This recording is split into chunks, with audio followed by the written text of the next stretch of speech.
What's up, everybody? Big Herc 916.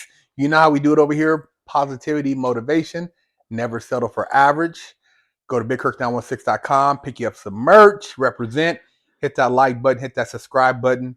I'm here today with a special guest. I got my man here, the Soil King, out here in AZ. We had to leave California, man. We're both out here in AZ, and we're California natives. But we started networking, man, and I said, I got to get you on a channel, get your story, and just share how this man became who he is today, very successful in the cannabis industry. And I told you guys I'm going to be bringing you a lot of new guests on the show and do more interviews. So here we are. Patrick, man, tell the people a little bit about your background, how you grew up in the Bay Area, and, kind of fill them in on some details.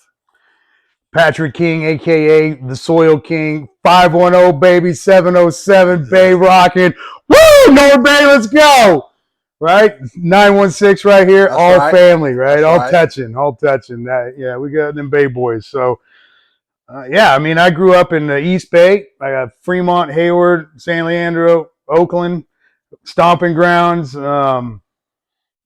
Grew up in the good days when it was good. We had a lot of freedom. We had more freedom. We had more fields. You get in trouble, you got a slap on the wrist, and you got sent home. It was a whole different atmosphere than what it is. What was the Bay in the 80s like that, man? I mean, I was in the Bay in the 80s, and Frisco, hanging out in Richmond, Alameda, skateboarding in Oakland. I mean, Lake Marriott. You know what I mean? We talked about that. Yeah, we talked about. I mean, it was just it was a different vibe back then, man. It was. I mean, just the skateboard park in Alameda. We checked in on that. Remember Hank and Frank's? Yeah, exactly. Yeah. Franklin Park right there. Yeah. All of that. Yeah, I went to kindergarten in Alameda actually. Man, the Bay was great. Like growing up in the Bay, it was a whole different world back then. The cultures were different. Everything we had. Come on, man, we had the Raiders back then. It was a hard ball, and we had San Francisco was on fire. But man, it was good times in the Bay. All the good times in the Bay.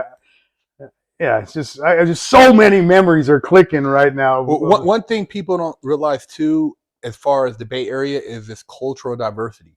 Yeah, Bay Area, you got Asian, Hispanic, you got Middle Eastern, you got Russian, you got Samoan, you got Filipino. It's just a melting pot of everybody, and that's one thing. Like when I lived in the Bay, and even though we used to cap on each other and talk shit, I mean, my little Filipino homeboy used to talk shit about the guys from Laos, and the brother over here would talk shit about this. Everybody, it was fun. What I mean? It was fun, but it was just a melting pot of culture. And, I never felt any type of way about any other culture. You know what I mean? Everybody was just kind of like, everybody was mixing. Yeah, I'm a white boy hanging out in 8th Street in Hayward. Like, come on, we all culture came together. We had, there was different levels of culture. I just happened to be on a lower level that, for me, gave me the grit and determination and street smarts that built who I am today. So I'm grateful for all of that.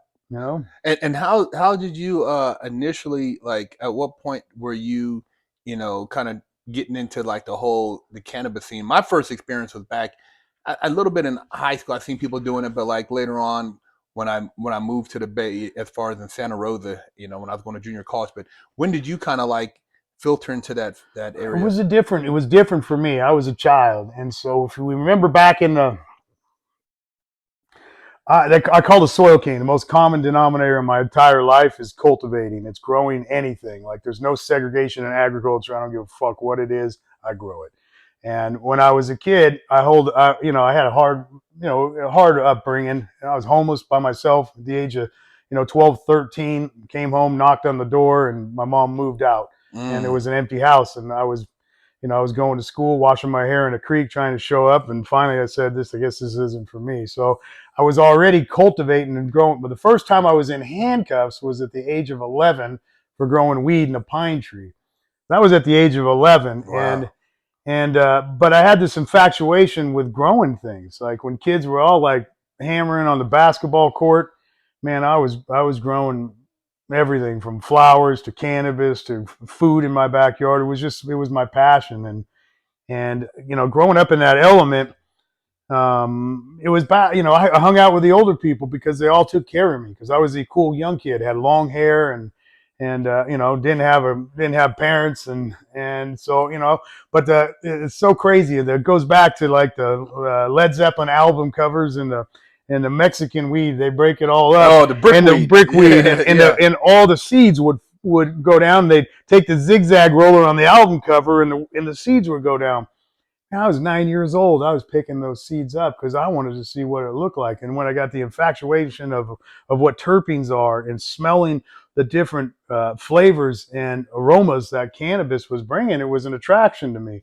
And so as a young man, it was right my thing. These guys were smoking it and buying it, and I'm like, oh, they can buy it from me, and I'll start growing it. And that's how it all happened. And Wow. So you had a business sense at a very young age for like the whole industry rather than somebody who wanted to get high. You seen it as an opportunity to make money. yeah, absolutely. I was slinging papers on paper routes and always had hustle. If I wanted something in life, nobody ever gave it to me. Yeah. I learned to Yeah. get it for myself. So, that's what I did. And in the East Bay, I was growing weed as a young kid. And when I was finally became, you know, homeless, I was like I already had a little bit of a business going on instead of, I was going to the high school selling doobies at lunch and before school and growing weed during the day. It was insane, man, to even think about it because I was looking at our daughter who's 10 years old and I was talking to Amy the other day and I'm like, man, she's so innocent. I'm like, I was that age, like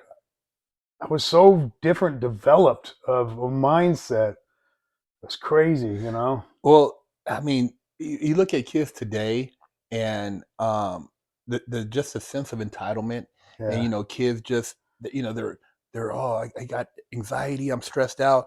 And I'm thinking like, man, stressed out. We didn't know where bro, stress was. bro. I mean, dude, stressed out. You wasn't we there is no such thing as stress. There was no such thing as like nobody I knew was on medication. There was like no Oh ADD. yeah. You just went out and played more or you Yeah. did something, you know what I Yeah. mean? But like you said, you were already Yeah. in junior high school, seeing the game. I got my first taste of street money when I was probably 15 in the crack game, and seeing that wow, Mhm. being an entrepreneur, even though it wasn't the right kind of entrepreneur, but I seen the money and what it can make, and so it kind of changed my perception of how things work. And Yeah. and my first time in handcuffs was at 15, but yeah, man, I think kids nowadays they just don't.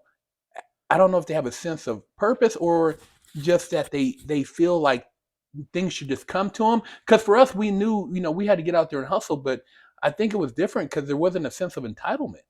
I mean, it was different times. Sun up, we're outside. Our parents, it was like even the rule of thumb back then was when the street lights come on, you better be home for dinner. Yeah. They don't have that. You can't do that with your kids anywhere No. these days. It's like they all have to have cell phones at Yeah, seven, I eight, know. Yeah, there nine was no years cell old. phones. Yeah. Everybody knows where everybody's. Yeah. There's really no freedom. So the entitlement part of that is you don't your our brain was developed because we ran the risk, right? And those risks were with rewards or without rewards of our own thinking.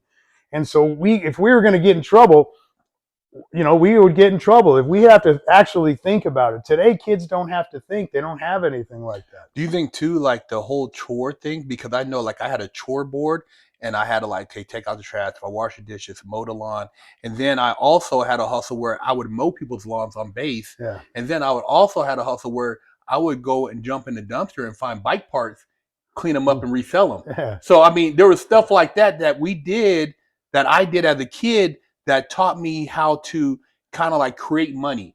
So I learned how to like be self-sufficient, so I didn't have to ask my mom for everything because I know she worked hard. But I just think, a lot of kids, because I guess social media, everybody wants to be an influencer, and they think by just getting likes and follows that's working, but it's not the same. all about the clicks these days. We didn't have no clicks back then. No, no, you had to get out there and go make it happen. That's different. It's a different hustle. When I think at a young age, when I real, I you came from military background. You had a chore list. I didn't have a chore list. In fact, it was horrible as growing up. I remember being gone. I'm 7, 8, 9 years old, and I'm gone for 2 or 3 days at a time. And actually, I just would come home and wanted to get yelled at. It's all I wanted is any Mm. attention was better than no attention. And I didn't have that. But what I did start finding out, if I wanted things for myself, I could go out and get them. Paper route came at a young age. And when I was going out and collecting money, I realized I didn't have to ask anybody for anything anymore. I Mm. knock on the door, snap off a card that their month of March is paid, and 3 weeks later it's still March, and I'm still giving them the card for the month forward, trying to Yeah. collect Yeah. early, Yeah. and learning this kind of entrepreneurial business sense. And I think that's what led me into cannabis, when I really realized these guys are buying bags of weed with stems and seeds in it, and they are complaining because they're trying to get it out. And all this shit comes from the seed. I'm like, why buy it when the seeds are right there? It was like, oh, it was financial system 101. What they don't teach you in school is Yeah. go out and get it if you want it. There's an opportunity. Seize the moment, right? And so that's where kind of coined to who I was. And then going into being homeless as a child and not being able, wanting to depend on others, but nobody around to depend on, was the best thing that built me for now. Like I always talk about, and in my bios, and we're writing a book, and in the book it talks about the 10-year-old boy within. I always reach back and I talk to him, even today, and it's my only encouraging person in my life that brings me back to the moment where I don't need a motherfucker in my life, because I got myself. Where I Yeah. can get Yeah. myself into trouble, I can get myself out of trouble. So what was the major moment when you, like, as far as like from your, going childhood to becoming a teenager, that transitioned you into more of a businessman? Or what was that determining factor, when you were out there trying to kind of make it on your own? What did that look like? It was different, because I would when all my friends were going to high school. The only time I showed up for high school was at lunchtime or before high school, because I was selling weed. Okay, Drop but I had something, yeah. a but I had a full time job. I was Okay. construction my whole life, labor. I was making my own money. I was supporting myself. I was living on my own at the age of 14, all the way to I started my first company, which was called Pump Tech, and it was wells and sewage pumps. At the age of 18, I bought my first house on 5 fucking acres at 19 years old. Mm. So I leveled that moment of childhood, I could look back and say the poor me's, but I was so far advanced from my class. And so, and as hard as it was of not being, I'm a, here I I mean, fuck, man, my life has been a challenge, but at the opposite end of it, it's been so rewarding. This young built street hustle inside me, and then becoming business hustle on top of it. I can sit at any boardroom today looking like this and outmove any frat boy at that table Hmm. today, because I know what they're thinking. They're looking at me and judging me immediately. What I know is that they can't make it without me. I That's right. know that in my head, right? Yeah. I'm sitting at my table. You're invited in my table. I'm not invited to your table. Did you have were there anybody like a mentor that along your journey that you came in contact with, that kind of laced you up on some things, that kind of took you in a different direction? Somebody that you say had an impact on you, that you kind of still reflect back on today? Totally. And it was a negative impact and a positive impact. But I had an older brother that was 4.5 years older than me, and I had a brother that I call, his name was Kevin Lynch, and they were older than me, and I was able to watch them and realize that that's not what I wanted. Mm. Right? Really kind of visualizing where they were going in life was going to end up nowhere. They didn't have any hustle, right? And they're out doing dope, slamming dope, and just into constant trouble and things. But as I started to progress older, they started going to the rooms of recovery, right? And so at the age of 13, I walked into an AA meeting. I was lonesome. I was tired. I was taught that, if you buy a 12 pack, as fast as you drink that 12 pack, you're going to get more than somebody else if you can beat them to the last one, right? Anything in drugs. So I walked into the rooms of recovery at the age of 13, I found people like me.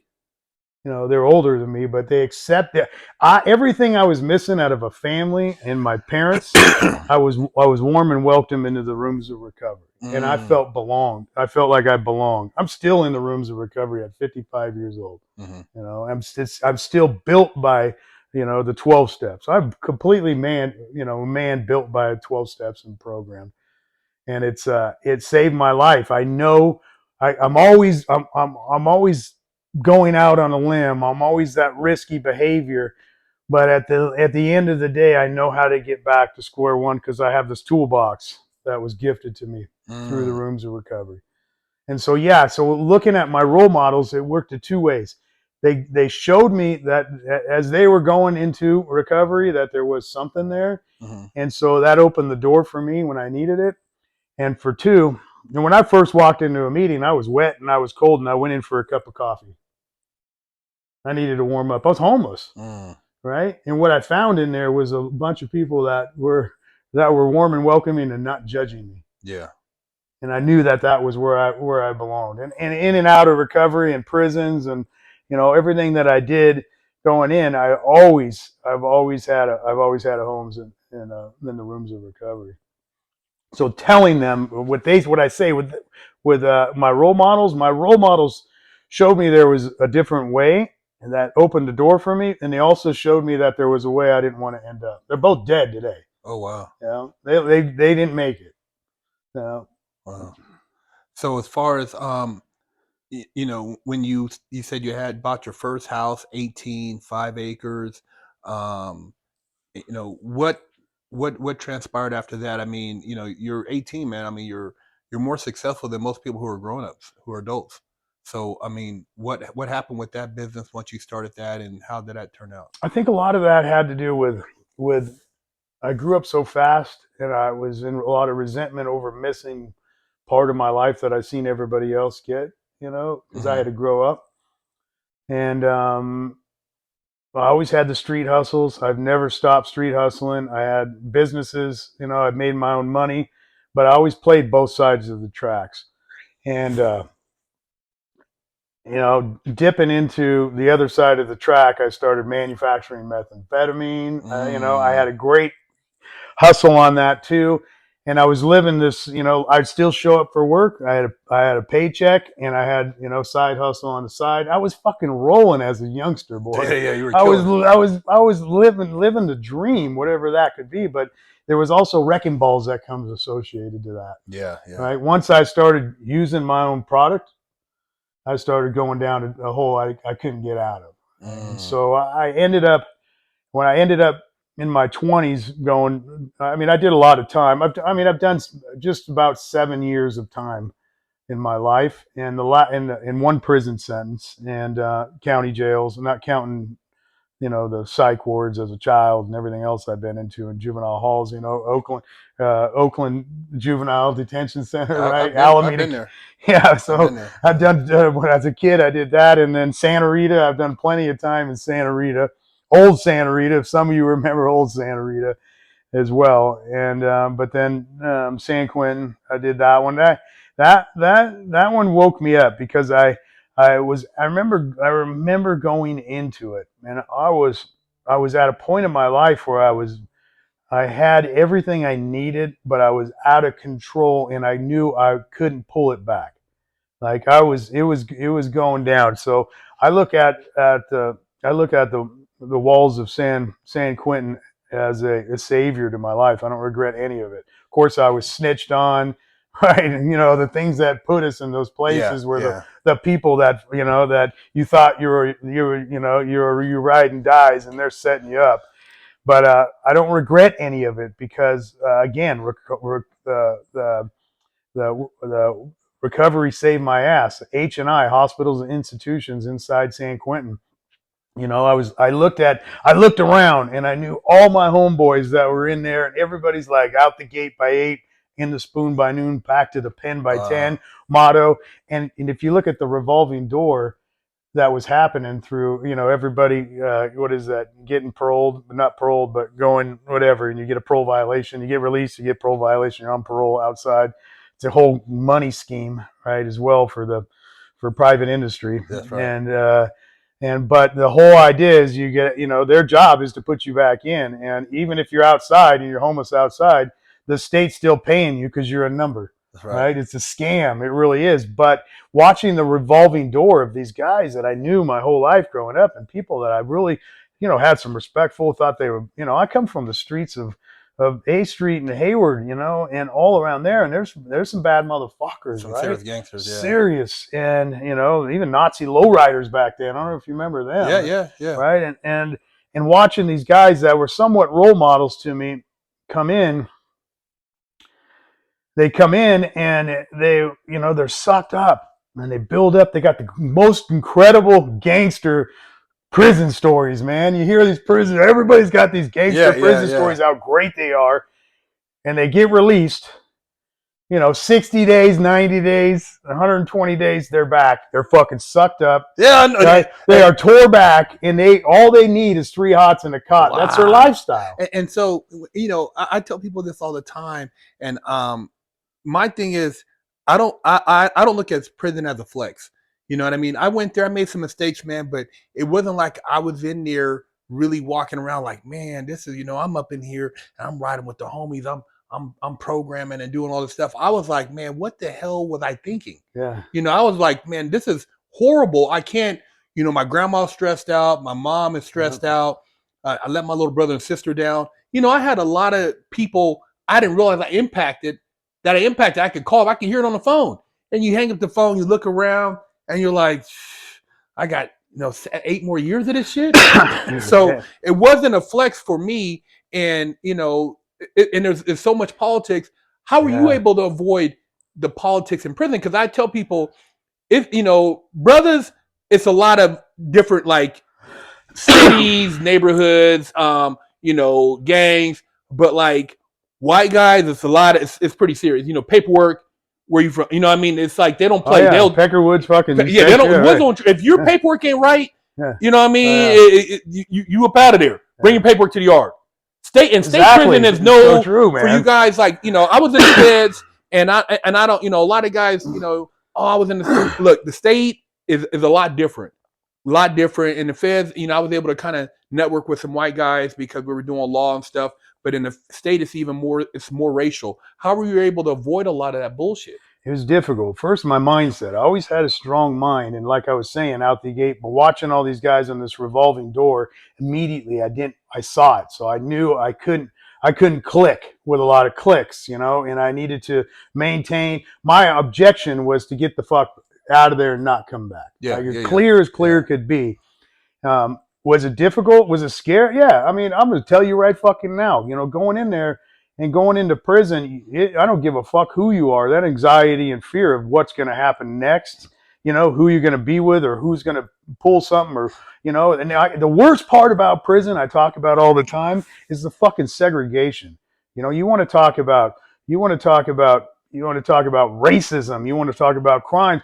Prison is the stimulant for racism. It totally is, man. You are segregated. You're not allowed to be amongst it. Don't you feel like too that when those guys get out and then they spread it on the street, it's kind of like 100%. It's spawned from institutionalized, and racism is spawned from there. One of my best homies, right, Carpenter. We were slinging hammers for when we were kids, all the way up.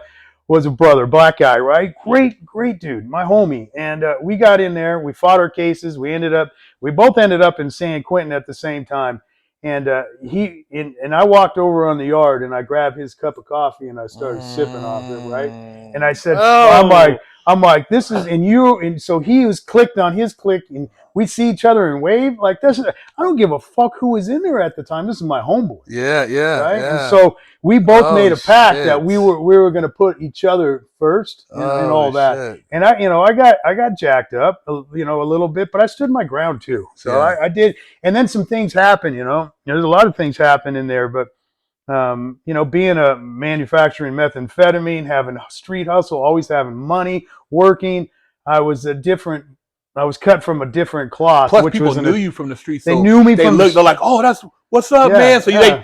people expected certain things from you.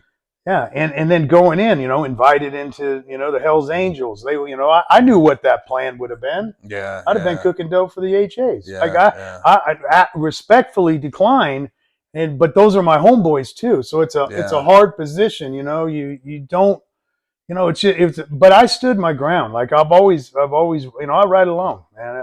I ride alone, and then like, I think what the biggest thing came out of there with me was sitting. I was in West Block for everybody else. 30 days, 40 days, they get called. They go to East Block. They go somewhere else. They're out in the yard. They're going to the barracks, right? Low level, and it was almost 100. I was like 94 days. Right? I thought they forgot me. I spent a long time just in So is that processing in considered? West Oh, Block. that Yeah. considered like the shoe No, that's just the intake, right? The intake? old Okay, Paul's part of the prison. okay. Anyways, I got out of there. The other thing I did too is that I got jacked up on is when we were coming out of West Block, and I never did the racial click. I just wasn't my thing. So there's this older black gentleman, and you had to carry all your shit in your mattress, and you have to hike down, right? And you're hiking all the way down to the next location, and he's dragging in the back, and everybody's yelling at him, and nobody's helping him. I'm like, fuck it, man. I turn around, I grab his shit, I throw his mattress on my back, and I take him all the way down there. My people, didn't like that at all, right? I got so much respect from the blacks when I was in there. I mean, not a lot, but I Yeah, had people come up and appreciate me, yeah, yeah, for yeah, that. And he was, and anyways, there's just so much of that. Like I can't go back to I go back to saying fuck prison politics, yeah, fuck the racial politics that is played. It's government propaganda pushed on us to segregate us, and it worked. It yeah. works, man. And I mean, and then what I was telling, we were talking earlier about, where the hero moment, right? If I talk about a hero moment with me in prison, there's two of them. One is I showed up for fucking AA meetings, and there was like 3 to 5, 6 of us that were in there out of over 3,000 that could attend. So H&I was a big moment for me. I kept connected because I had that 12-year-old boy, 10-year-old boy inside me, I had that toolbox. I know if I was going to make it out of here, going into prison, I was out of control with my drug use. Right, I got busted for. I mean, I was slinging everything, growing weed, manufacturing methamphetamines, working with a steady check, and but it controlled me. I lost control of that.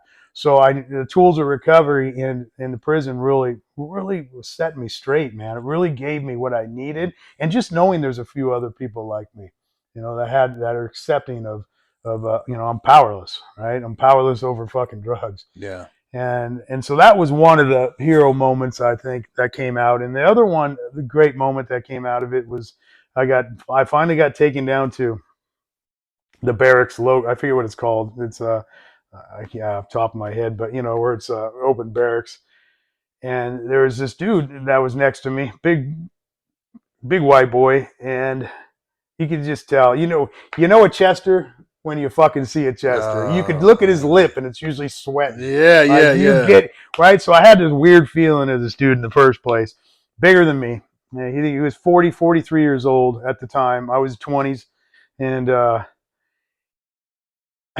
felt it, right. So then one day he kept opening up his locker, and he had all these kids' pictures in it, and it was this girl, and I thought it was his daughter, but some of the pictures were like, why the fuck would you have your daughter looking like that on the inside of your locker, and why would you have a picture of her in prison like that if that's your daughter? Thinking in my head, and then one day he has this other dude, another Chester. You could tell these motherfuckers, right? You could pinpoint these motherfuckers out, and he opens up his door, and he's talking to this other guys. They're sitting there. It's open barracks. I'm sitting on the top bunk, and he's on the bunks next to me, and he's bragging about his get out date, and that she just turned 17. This guy's in his 43 years old, and that they were going to get married, and and they had to wait 5 years for this moment. When I heard 5 years for this moment, What? and I did the math, I lost it, right? So I was like, this motherfucker. That night, I told him, when we go, because I was the pod boss, right? I was the pod dog, and I had the weight pile, so I can do I had my systems down in there. I felt really good. I kept my own shit, right? I was in charge. I'd have my pod guys come in and work for me. They clean the toilets and the showers. I'd mop and sweep, and then I'd go out. And so I told him, I said, when these fucking gates open tomorrow and we're going outside, I'm fucking wrecking your life. And it's about 3 o'clock in the morning. I had a Bible, and it was a big Bible. And okay, he got up in the middle of the night, and he grabbed that Bible, and I'm laying on my bunk, and he slams it in my nutsack. Bam! Right? And as soon as I go up, I'm here, pap, pap, pap. He's hitting me. I come off my barrack, and I got the fucking grace of God. I'm in the right. When you're in a fight, I don't care. I'm not a tough guy, and I've lost half my fights, but the biggest ones I've ever won, it was because I had the right on my side. Yeah, yeah. Right? When you're doing something for the right reason, you go fucking times 10. And so I finally overpowered. I'm rat-a-tat-tatting this motherfucker, right? And he catches me in the temple on an uppercut at the same time as the CO hits me in the back, tackling me. And I go down. His blood everywhere, right? I got a couple marks, but I'm not bleeding. This motherfucker's pummeling. He's pummeled. I'm feeling satisfaction. But as soon as the COs grabbed me and start gaffling me up, I realized I have no equilibrium because he hit me perfect in the temple, not with a hard one, but just hit me where in the perfect spot where I lost my equilibrium. Yeah. And so they pick me up. I start falling over to the side. They say I'm resisting arrest, and I start getting my ass pummeled by the COs.